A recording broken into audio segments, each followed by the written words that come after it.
Hello, everybody. I hope you're well, and thank you for joining us for this webinar tonight. So what we're going to be talking about today on this webinar, and I'll just give it a few more seconds for anybody who wants to join into this webinar to join, to make sure that they can get all the content.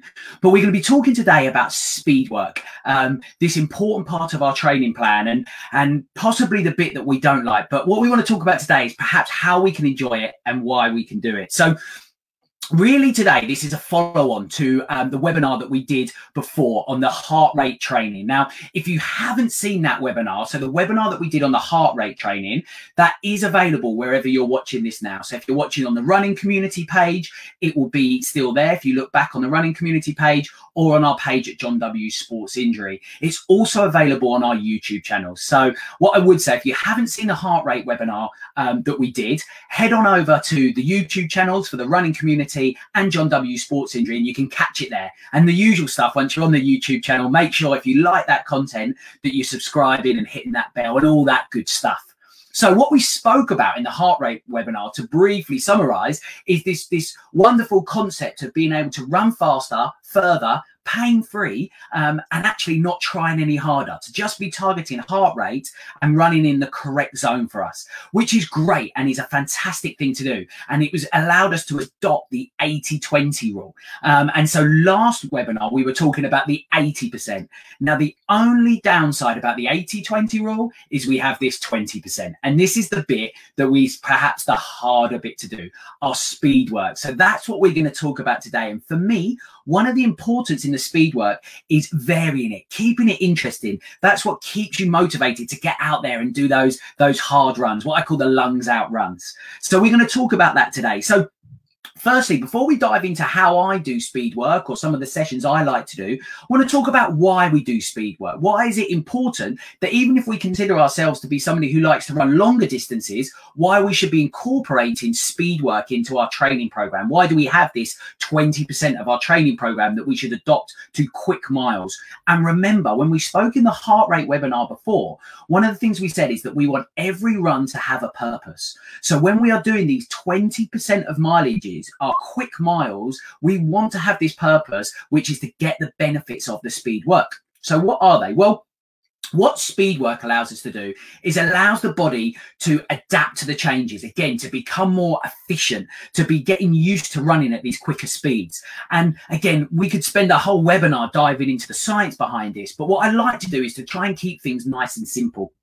And by this, what I summarized was an Albert Einstein quote where he said that insanity is doing the same thing over and over again and expecting different results. So if we simply went out and just ran at the same pace over and over again, we'd be getting the adaptations that we spoke about with the heart rate webinar, but we need this 20%. We need this change in our training program to allow our body to go to the next level. And then we boost that up with the heart rate webinar. So if we're just doing the same thing at the same speed, we won't be getting the different results that we all crave, which is to be quicker and to be more efficient. And so that's why we do the speed work.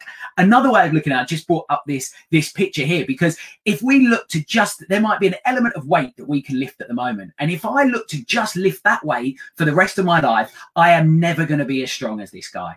In order to be as strong as this guy, what I need to be doing is increasing the weight. So what is really important, and if we adapt that to our running, is yes, we can go out and run and do our mileage, but we need to be testing ourselves. We need to be doing what we term when it comes to training is overloading the body to be making this a little bit more difficult. And what I would say, guys, as we go through the webinar, I can see the comments dropping in. So very, very grateful for those, and glad to see people looking forward to this webinar. Thank you very much for those comments. I can see John here saying that speed work kills him. John, same for me. It must be something about the name. So yeah, and people saying I can't do it, but well, hopefully after today we'll be more comfortable in looking to do our speed work. So how much speed work should we be doing then? Well, speed work, we have to understand it does have its issues. It carries a higher risk of injury. You know, if we are out there pushing ourselves much harder, we are potentially putting ourselves at more risk of injury. So what we want to be adopting is to be doing things safely. Now, first of all, one caveat before I dive into speed work, what I would say is that we should have an aerobic base when it comes to speed work. So if you are completely brand new to running, I wouldn't recommend recommend diving into these speed sessions straight away. What I do like to do is allow people to just build an aerobic base. So if you're a brand new runner, I wouldn't worry about speed work for at least a month. Get out there and do 2, 3, perhaps even 4 runs a week where you're running at a comfortable pace and you're allowing yourself to have that aerobic base before you dive into the harder work. That's where in clinic we do see a lot of injury sustained, where people come into running, start off and dive straight into this speed work, and their body just simply isn't prepared for it. So just a quick caveat there before we dive in. But remember this 80-20 rule. So it was something we spoke about a lot in the heart rate webinar, but it should be adapted to 20% of your weekly mileage. And I'll talk about this a little bit more as we move through the webinar. But again, I love this because it's completely scalable. So whether you're running 10 miles a week or whether you're running 30 miles a week, you can still adopt this 20% rule to the amount of quick, fast miles you should be doing in your program. As I said, the other thing that I love about it is not just your weekly mileage, but it's all relative to your speed. So Mo Farah will take a similar principle to his training and run 20% of quick miles at a pace that is unthinkable for us. But again, even if you're a runner and one of the things I hate, by the way, guys, is when people say they're not a runner because they're not fast. You know, I'm sure most of you will agree with me. If you put a pair of trainers on and you put one foot out in front of the other, you're a runner. One of my favorite things about running is speed becomes, it's completely relative or irrelevant. It is about, bettering yourself. So no matter if you're sitting here thinking, well, I'm not fast, I shouldn't do speed work, that simply isn't true, because what we're going to talk about is how you adapt it to your speed. So you take your pacings and you run at your quick miles, and everybody watching this webinar will have different pacings, but we're going to show you how you can work that out relative for you guys. And actually, on that note, this is a fantastic link. I'll look to drop this in the comments, guys. Again, I know that sometimes these can flick past, but I'll drop this in the comments so that you can use this. And again, I have no affiliation to this link, but what this link is fantastic to do is you can put in any of your run distances and times that you're aware of. So this can be a mile, this can be a 5K, 10K, half marathon, marathon time. And what it will do is it will work out what speeds, what pacing you will be relevant for you. So even if you've only run a mile, you can put in the pace of that and it will work out your marathon time. And it doesn't do this by just simply timesing it by 26, because obviously that wouldn't be sustainable. It allows through its algorithms to give you an accurate time, and you can use that to build your program. But some of the key pacings I think it's worth working out for speed work, and you'll see why when I dive into talking about the different sessions, are your 5K pace, your 10K pace, and your marathon pace, because we use those pacings. So when I'm talking about pacings, I tend to be talking about minutes per mile. So how many minutes you would take for a mile, and again, completely relative. Kipchoge compared to mine is completely different, but what you want to know is your pacings, and this link will show you how to do that nice and simply. So we're going to talk about some of the different speed run sessions that are out there, and how we can use these speed work. As I say, for me, I like to vary my speed sessions, because otherwise I find it builds my motivation by having a different session. Doing the same session over and over again become quite repetitive. So the tempo run. So what is the tempo run? Well, the tempo run is simply running at a constant pace. Now, this is a pace that is a push. So different to what we were talking about in the heart rate webinar, we want to be getting out there. We want to be pushing ourselves during a tempo run. So we typically do these for anywhere between about 2 or about 6 miles as a maximum. And remember, the reason I vary this is it will be 20% of your weekly mileage that you would put in as a tempo run. Okay, so with this 20% rule, if you're running 10 miles a week, if that's your total mileage, then 2 miles of it would be at this quick pace doing a tempo run. If you're 20 miles a week, then that would be 4 miles. And if you're a 30-mile-a-week runner, then that would be a 6-mile tempo run. But again, this can be sort of manipulated to the amount of your weekly mileage. Okay, and really, again, it can vary the pacings on this one, but a rough rule of thumb I like around tempo runs is trying to hit 10K pace. So that would be, so again, that's where we find out our pace, find out what your speed is, minute per mile for a 10K, and you run between 2 and 6 miles of that at a constant pace, which will be a push.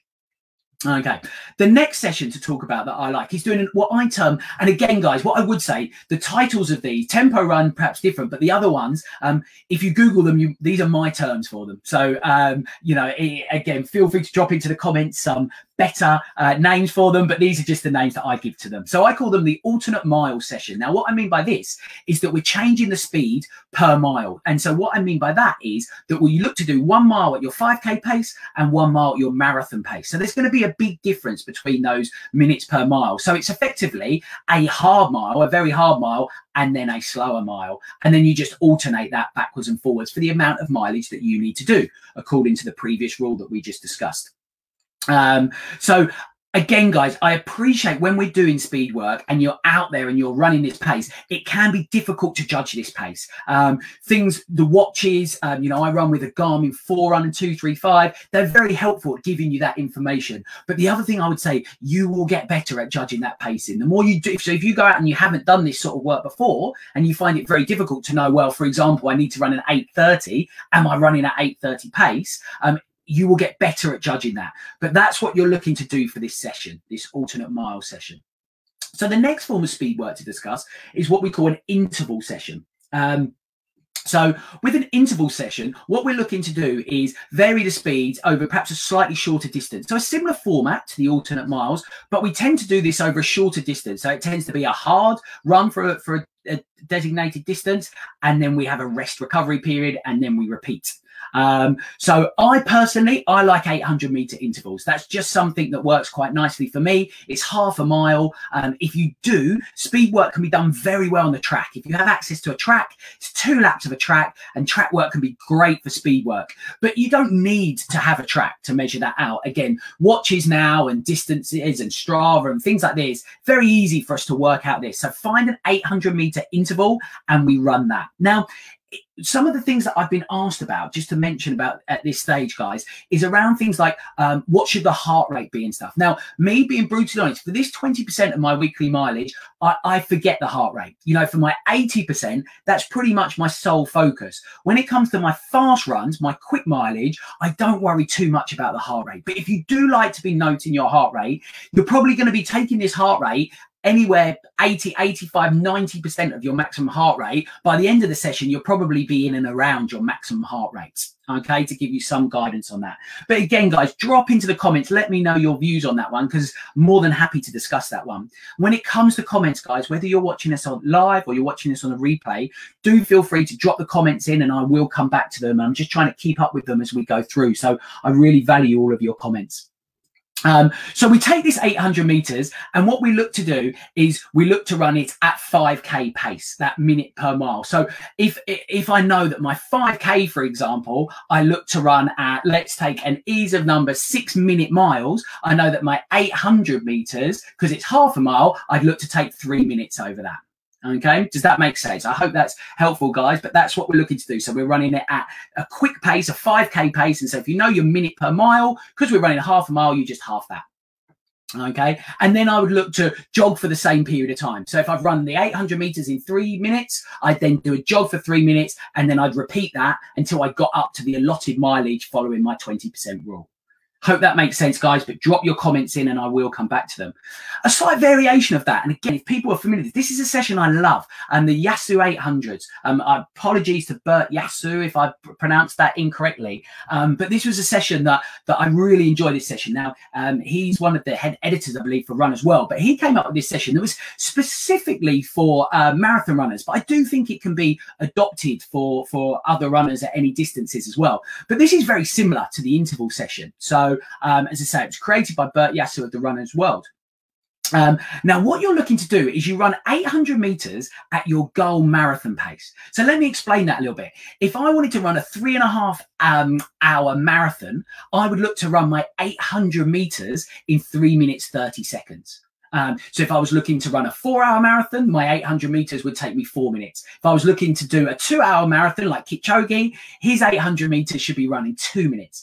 And Bert Yasu's theory was if you can get to the point where you can do 10 of these sessions, 10 of these intervals where you run 800 meters at that pace, and then you jog for that same period of time, you are in shape to run that time for a marathon. So if I get to the point where I can run 3 minute 30, 800 meters with a 3 minute 30 jog, and I can get to the point where I do that 10 times, times, I then should be in shape, coupled with a good training program around the 80% of my weekly mileage to run a 3-hour 30 marathon. And he feels that that applies to every runner and has conducted a lot of science and testing behind that. Personally, I love the session. I think it's really good. As you know from my webinars, guys, I love things that are scalable across the paces. So again, Kipchoge can have a session that's different to somebody who's looking to run a 7-hour marathon, because they will just take 7 minutes over their 800 meters. So again, I hope that makes sense. Now, you don't start with 10 though, guys. This is the important thing. Sorry, there's just an example there, as hopefully I've explained. But if you're looking to do a 3-hour 15 marathon, you would take 3 minutes and 15 seconds over your 800 meters. But what you're looking to do with this is start with 4, was his guidance, and then you build to 10. Okay, so it might be that in week 1 you do 4 of these interval sessions, which, trust me, I remember the first time I did it, 4 was tough, but then I built and I built and I built throughout my marathon training program, and for me it worked. I was able to achieve the marathon time as per the session. So thank you, Bert Yasu, for that one. So it's a variation on the interval session, but I thought it would be helpful to mention it in this one. But again, guys, as I said, I feel that this can be used. So if you're looking and thinking, well, I'm not a marathon runner, but I'd like to run a half marathon. Well, again, it's just completely scalable, because what you can look to do is take what you predict to be your half marathon time and then just double it. Because again, if you're going for a half marathon, you have to do more than just double your time because of the extra mileage. But if you want to really train hard for that half marathon, take your half marathon predicted time. So if you wanted to run an hour 45, you would then be running 3.5 minute intervals, because your marathon pace would be 3 hours 30. I hope that kind of makes sense. But again, any questions, please feel free to reach out to me. So another form of speed training is a pyramid session. Now, this one's nice and simple, because some of the other things have involved you knowing your paces and your calculations. So I wanted to put one in there that if you're thinking, that's just too much information for me to work out my 5K, my 10K, my marathon pace, I want something simpler. Well, I tell you what, the pyramid session is for you, because you don't have to worry about pacing. You just have to run hard. And it's very simple. You run for 1 minute hard, 1 minute easy, 2 minutes hard, 2 minutes easy, 3 minutes hard, 3 minutes easy, 4 minutes hard, 4 minutes easy, and then back down again. So 3 minutes hard, 3 minutes easy, and so forth. And it results in a nice 30-minute session. So it's a really nice speed work, 30-minute session that you can do that's quite simple. And, you know, it starts off relatively easy because you only have 1 minute or 2 minutes at the hard. Then you have the tough bit in the middle when you're 3 minutes, 4 minutes, and then back to 3. And then you ease up a little bit at the end. So really nice session if you're just looking for something to be nice and simple and a variety on the theme. And those form some of my main speed sessions. So just to recap, we've got the tempo runs, the intervals, the Yasu 800s, and the pyramid session as a way of varying your speed work. Okay, what I wanted to do as well was just to talk about was a quick bonus, slightly off topic here, but one that I like, as we're talking about breaking up and varying sessions, a way of breaking up your long run. Now, I call this a signpost session. And again, this is a completely made up name by me. So if you Google it, I'm pretty sure you won't find it. But it's a way of breaking up longer runs. So if you started the heart rate training and you're doing longer runs and you're finding those difficult to stay captivated, what you do with a signpost run is you break that up and you start at a central point. So if you run from home, that works really nicely. And if we look to take a 12-mile run, what you simply look to do is run 3 miles in one direction and then back, then 2 miles in another direction and then back, and then 1 mile in another direction and then back again. So what that does is it really sort of breaks it up into smaller chunks to give you something. But as you're working down the pyramid, it's getting easier as you progress through the session. And it's a nice way of quickly racking up 12 miles. Now, if you are in a marathon training program and we have that elusive 20-mile run to get to, which is almost the sort of the target for everybody, what you can simply do is whack a 4 onto there. So start with 4, down, 3, 2, 1. And that was a really fantastic way of breaking up a 20-mile run. So again, just a bonus in there, but I thought I'd put that in there as we were discussing sort of different types of running sessions that I like to do. So, has your head exploded? Well, if it has, my apologies. I appreciate there's been a lot of information in this one, but don't worry. What I would say is we can help if you want us to. So we have our virtual clinic where you can join me in a similar manner to this, and we can map out a whole plan for you. And you can see that at johnwsportsinjury.co.uk/virtual, takes you into our virtual page, or you would have seen our website along the bottom. And I just popped a recent review actually from somebody who we formulated a program for this week, and they simply said that they've been delighted with their program and it's made them look forward to get out and running. And again, on that note, guys, loads of you have been messaging me about the heart rate webinar and how much you've enjoyed that concept. So it's really nice to be able to share my passion around the science and the running and the ways of keeping running interesting that really makes you fall back in love with the sport. So I really, really greatly value your feedback. So if you are interested by one of these programs, guys, I'll really briefly just bring up, if this is going to work, bear with me 2 seconds. Okay, this is essentially what somebody receives when we look to formulate a plan. So all of this science, we try to involve all of this for you. So we have all of the numbers that you can see here, where we go through the heart rates, the taken from your age and the formulas that we've spoken about before. We then map out a program for you, as you can see here. So you'll see some of these things in here, tempo run, Yasu 800s, and we put in the long run as well. And what that then does is it allows us to break down your weekly mileage, how many of them are slow. So you can see that we're looking in this program to keep to this 80% rule. And then that allows us to just be making sure that we're following this. So we know your slow miles, we know your fast miles, we work out your relative pacings. Again, so you can see here, we take a 5K pace, a 10K pace, a marathon pace, and that allows us to put that all into a personalized program for you. So if it's of interest, guys, for us to work with you and formulate a program that's individual to you, please feel free to reach out to me. I hope that this webinar has been helpful for you to get a understanding of this 20%, the bit I saw the comments at the start, you know, just don't like it, so I don't do it. I completely understand that. And again, if you've got other speed sessions that you like, drop them in the comments. Of course, there's more that I haven't discussed today. I've just picked out some of my favorites, some of the ones that I choose to do for me that work personally. And I hope that that's been helpful for you. So thank you for your time. Thank you for tuning in to this webinar. My contact details and things are scrolling across the bottom. Feel free to reach out to us with any questions. But most importantly, keep enjoying yourself, keep getting out there and to do the running. And hopefully that allows you to really complete both the 80% and the principles behind the 20% as well, for you to be making sure that every run has a purpose and we're not running any junk miles. Take care and happy running.